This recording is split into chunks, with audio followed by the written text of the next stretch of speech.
Welcome back, everybody, to the Beyond the Deck podcast. I am Beata Rouleau. I'm the founder, CEO of Compass, where we help B2B SaaS teams get unstuck and scale their revenue through proven systems and automations. If you are a CEO that's looking to grow without the chaos, you can always book a free consultation using the website that's in the description.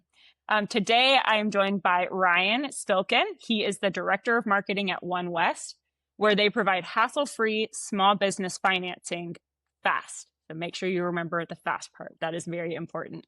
So we're going to learn about all things marketing, fintech, and Ryan's just an awesome expert in this space. So Ryan, welcome to the podcast. Beata, thank you very much for having me. It's a pleasure to be here. Yeah. Let's get right into it. So can you share a bit more about what your role at 1West looks like and anything we should know about your background? Okay. Well, I am the director of as you mentioned, I'm the director of marketing at 1West, and my role is to build the brand and increase traffic to our online business financing platform called Able, the automated business lending engine. I do this through a mixture of all the things, basically, just everything imaginable, from organic social to paid media to public relations and so on and so forth across all the channels. So that's what I do. 1West is an online small business financing marketplace. So when you think of some of these websites that you maybe, you've probably seen ads at least for companies where when you apply, multiple lenders compete for your business. You've seen that sort of thing. We're that for small businesses. Got it. And so talk me through what types of small businesses you typically work with. So who's your main customer? And then what's the real problem that you're solving? I'm guessing it's cash flow, but just talk us through those specifics a little bit more. No problem. We serve the mom and pop shops, from solopreneurs to probably, I think, 50 to 100 people is about as big as the market that we serve with, yes, cash flow. You nailed it. What we do is provide access to capital. Much, as you said, the fast is important, much faster than a bank. We provide access to that capital in a variety of different ways. And what we're doing is getting people payroll taken care of, or unexpected inventory shortages, or dealing with, the world, the way things change in the world, needing to cover some expenses. We serve. So I've already mentioned the size of the shops. We deal with a really wide variety of industries. It's part of the fun of my job, is working with the different industries, trying to carve messaging out that works for them and then delivering it to them, which is a whole other ball of wax. But we do work with a bunch of industries, from trucking to restaurants. Some of our best customers are restaurants, and they've been with us for years, and they have their people in our company that they go to, and it's great. It's a lot of fun. Okay, I'm going to go off script a little bit because I want to dig into the messaging. Because I've heard this multiple times in businesses where we really have two, like we'll just use two, but it sounds like you might have more avatars that are good customers for you, but they require different messaging. So can you, to anybody that's listening, that's a marketer that has this kind of multiple segments, how do you approach that of talking to all of them? So if I may, fundamentally, what drives so much of everything that we do, in my opinion, now this is my opinion, I've got nothing up my sleeves, but it's all about communication, right? The systems that we're trying to build for companies to make things happen, from, fabricating steel to loaning money, right? Any of these things rely on communication. We have to have a clear proposition of what we're trying to get across, what we want done, right? Or what we want to provide. So to reach different. Just like when you're working with a team, you have to adjust the way you communicate or you are better served by adjusting the way that you communicate to meet your team members' styles, right? You take that and you just think about how we're we communicating with a person who's running a bakery versus a person who is operating a small logistics company or a trucking company. You might be a little more, you might lean on visuals with one or the other. You might target demographics and see what historically goes well. You might try talking to your customers, which is, I don't know. But Crazy. it is, well, yeah, what a concept. Listening to the people who do business with you, asking them what they want, and sort of just trying and trying again and listening. So the communication thing is not just one way. I'm not just saying, "Hey, people, come get your money over here." I'm hearing, what do you financing seeker? What do you need? Yeah. And I think, I mean, just to rip off of that, but one thing is a lot of times people want to make their marketing fancy. They want it to be bespoke. They want it to be, catch people's attention. But often, especially when we're talking about industries or concepts people aren't familiar with, keep it simple, stupid. Keep it simple. How can you explain it to where truly a 5-year-old can look at it and understand? Because you're living and breathing these, this industry every day. But as someone who isn't, I might not understand what that niche term means. So use terms that everybody can understand. Another absolute fundamental tenet of communication. Be on the same page with your people. There's a time and place for jargon. There's a time and place for technical descriptions, and there is also a time and place for short attention spans. Right. Yes. We have to be aware of where we are in things. Right. I don't think someone taking out a large loan, we can provide financing in the millions of dollars. Right. But when you're signing for millions of dollars, if you're not reading that contract very carefully, it's Mm-hmm. not, so it's got to be in the right place at the right time with the right context, right tone. I mean, and that's, we can dance a little bit around that. We can adjust as we go. We can listen to our people and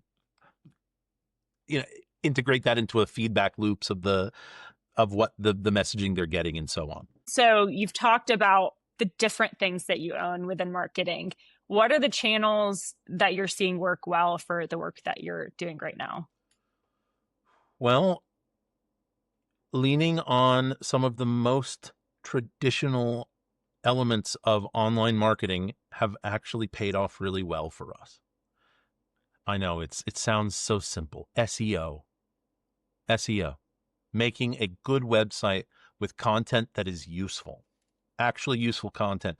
And look, I know we have to talk about AI at some point, but the slop, it just doesn't work. It's not useful. It's slop. It's wallpaper that you ignore, right? But when you have valid content that speaks to people's needs, fortunately, the AIs are picking up on that and they're using that to answer questions. We've seen some great stuff happen because of SEO. As far as like we show up in searches on a few of the major chat providers, and that's awesome. But it's only because we provide what I think is high value content to small business owners. Yes, it is a long-term play that a lot of people aren't willing to put in the time because you're really building an asset. But I've seen the same thing. If you have businesses that do have that strong content, it's definitely working SEO and then GEO. So for any, any search engines, any LLMs, it's starting to drive real leads. And the only way you can do that is for these models to have good content that it can search. Until you can buy ads on ChatGPT, and that's a whole other story. I think that's it. I think that's going to be a weird thing. Look forward to seeing it. It has to happen. Okay, since we're talking about ChatGPT, so AI, it's the thing we have to talk about. How are you using it right now? What are you seeing work well for your team? And then do you have any areas with AI in general that you're like, okay, people, I red flag. I'm concerned about this. It's got a lot of power. Everybody knows this. I'm not saying anything new. I think that selective use in numerous in different in context dependent circumstances, limited use and careful consideration of outputs really is okay. It's fine. It's a calculator. We have calculators. This is just a calculator for words in a way. And I'm being very crass, right, in my statement there. The slop that I mentioned earlier, never okay.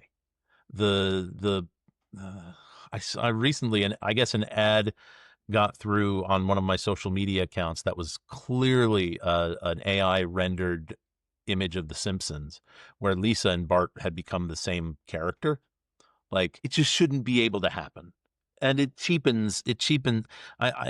We talked about this a little before we started recording. I'm not trying to, pull back the curtain too much, Beata, but we talked a little bit about how art is an important part of my life. That's my big cutoff. I'm not having it in my advertisements, my imagery. I just feel too strong. And I love this. My CEO, he doesn't think AI should replace people in our business. We just don't do that. We're gonna be a human first company. Absolutely. And that is what, in my opinion, what's going to differentiate companies. I do think everyone needs to be leveraging AI smartly. I love what you're saying, limited use, careful consideration. A lot of people aren't doing it that way. But companies that don't use any AI, you're going to get left in the dust. But it's not going to replace people. You need brains. You need creativity. I don't know what leaving in the dust means, right? Because to a plumber, as an example, do I really need to be using AI to generate marketing plans and all that business when all I need to do is show up at people's houses on time and clean out their drains? There's a different, and those industries, those services are so important. Man, yes, there are places where good call out, because I live in the B2B tech space. I get it. Yes, certain industries, that's a really good call out. We got to think about those people. Does not people. apply to everyone. Now, don't let me be all doom and gloom, because I'll definitely be a little bit that way. But I do want to highlight one of what I think is a positive use for it, and that is automated data enrichment. Now, it's imperfect. By all means, it's not the be all end all, but it is really helpful to try and just get your database in such a way, as a marketer, trying to communicate with people and trying to be targeted in my messaging, not having to go through and do that and letting the robot do it. I'm all about that. Yes, that's a good use case. Absolutely. Knowing that it's not always accurate. The other thing that is getting better is reporting. I love being able to point it at a database and then ask it esoteric questions, for lack of a better description. I like to be able to ask about trends or correlation, causation, statistical meaning, simple regression even. Hey, we've done this many deals over this many months. How many deals are we going to cut next month? Give me a regression model for that. What are you using? What tools are you using for that? Yes. I tried them all. I have built regression models in GPT, Gemini. I haven't messed with Claude. I don't know. Yeah. I found Claude is the best best content and good for coding. But I've never used it for kind of that data enrichment. So Gemini is definitely, that's the one I'm least familiar with, but I keep hearing good things about it. So it's one I need to look into. Yeah, I mean, it has done some really cool stuff, and it's done some really ridiculous stuff. Even just asking for some basic spreadsheet formatting, just to test it, to see what's going on. I would love it if AI were less resource intensive. I think about just my company's footprint. I think about what we're trying to do in this world and who we're trying to be, and I think we go by a pretty simple mantra, or I go by a pretty simple mantra of do the right thing. So you use a little less. And you need to use the brain. That's what we're here for. We're here to write or create or to do these things that make our vision happen. End AI rant. There you go. No, it's so good, and it's something that a lot of people aren't aware of, but the costs and the energy required to run these machines is going to have a big impact on our world as well as our brains. So we have to keep using our brains or we're going to lose it. It's like a muscle. So it might be a muscle. I actually don't know. I mean, it definitely feels that way after a long day, right? You're just like, oh, yes, I'm sore. too much Zoom. Yes. Okay, let's talk through. So, you're running marketing. How big is your team? I didn't ask that. You are looking at it.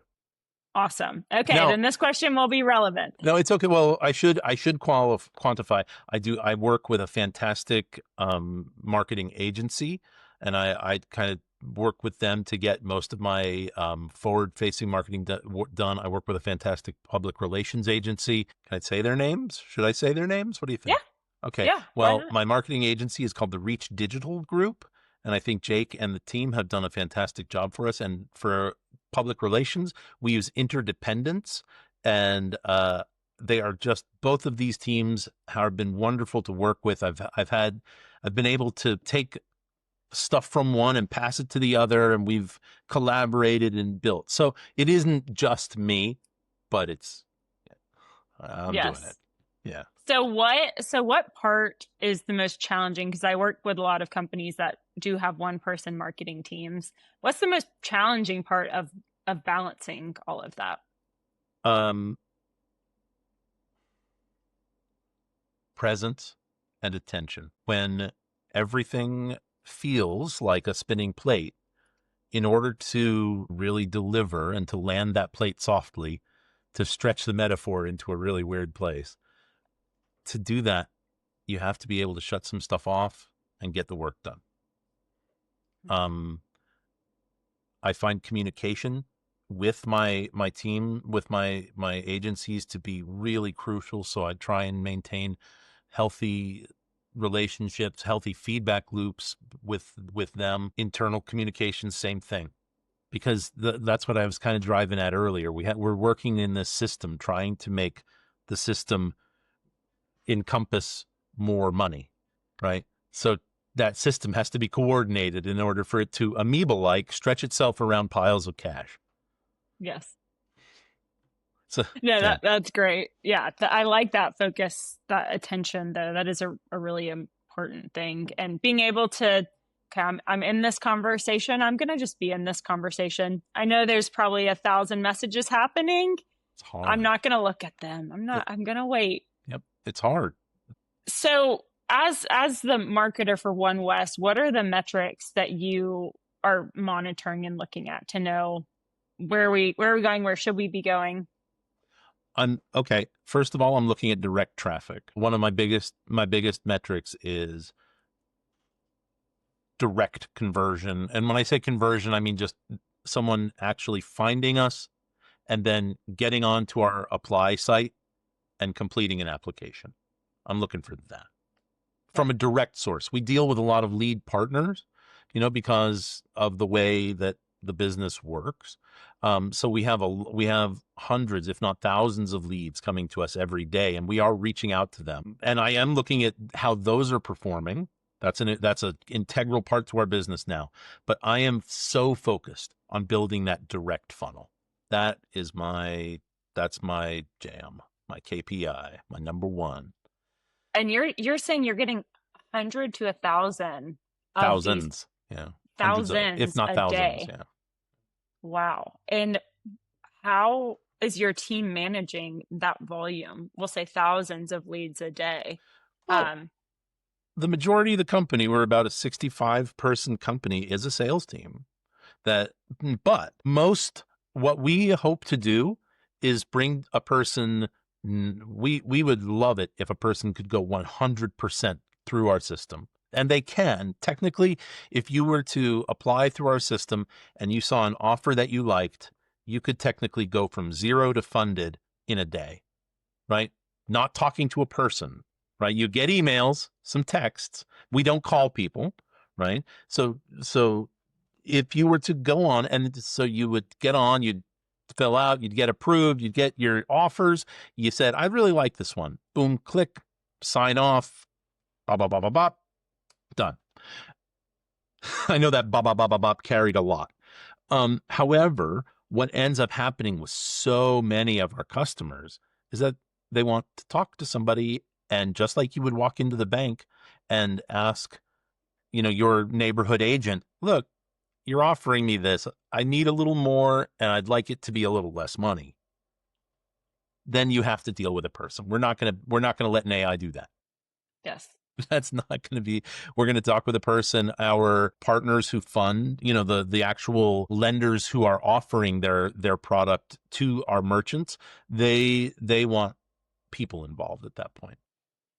Makes sense. I would too if I was going to give my money to someone. Yeah. There's a lot of scammers out there, and so even just from that perspective of getting it offline is an important one. Oh, one of my absolute biggest, another one of the things that I work really hard on at 1West is making sure that our reputation and trust is high. I'm trying that's what I put a lot of thought and energy into in my days is building a trustworthy brand.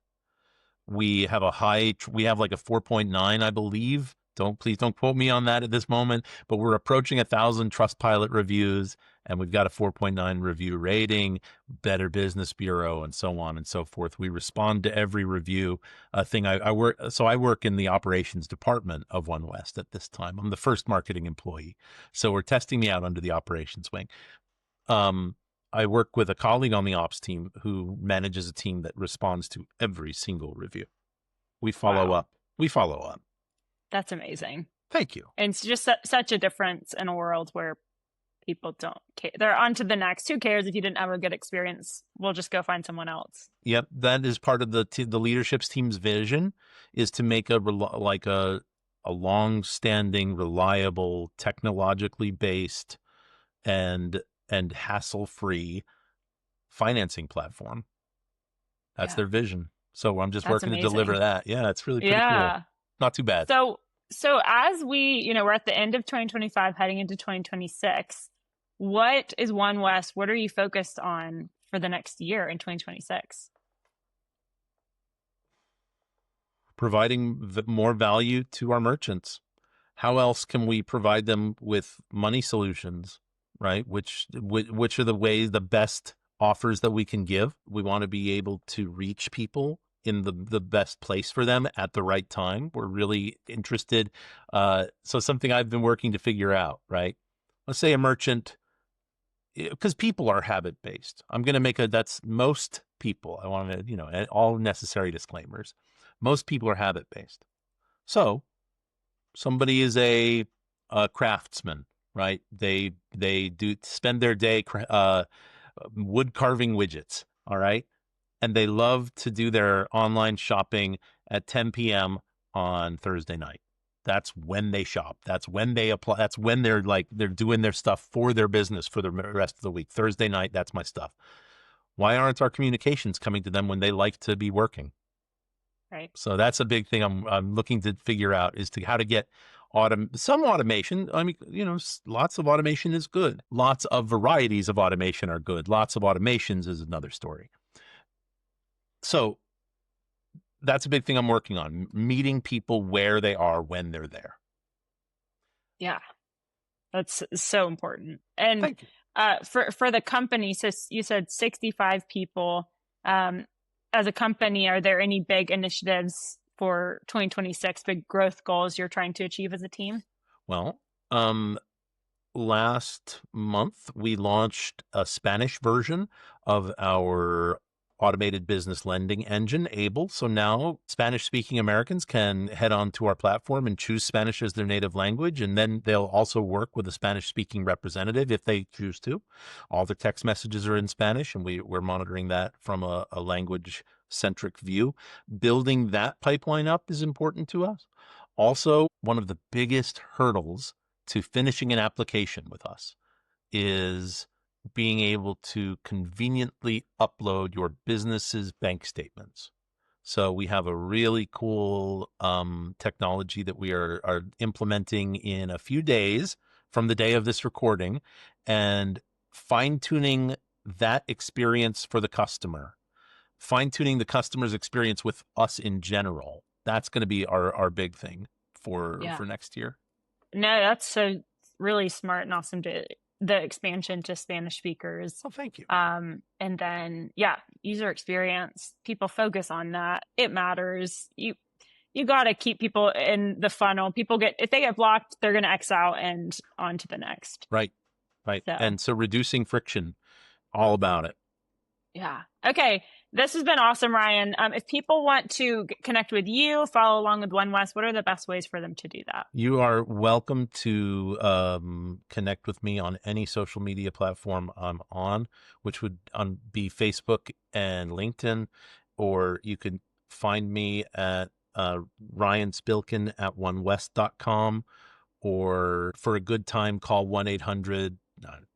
That was a joke. I don't have a 1-800 number, but don't call me. It wouldn't surprise me. Don't call me. Don't call me. Yeah, please. Oh my God. Back in the day, I was on the phone all the time. Now it's like, oh, I'd rather get on a Zoom call for some reason. That's my own quirks. But please feel free to reach out. I'd love to chat about anything people like to chat about. I'm a chatty guy. That's awesome. Well, thank you so much for your time. This is going to be really great for marketers, people in fintech, and hopefully some businesses as well. If they need some support, they'll now have a good game plan of where to go and how to access that. So thank you so much for your time, Ryan. Beata, thank you very much. Yeah. Talk soon. Bye.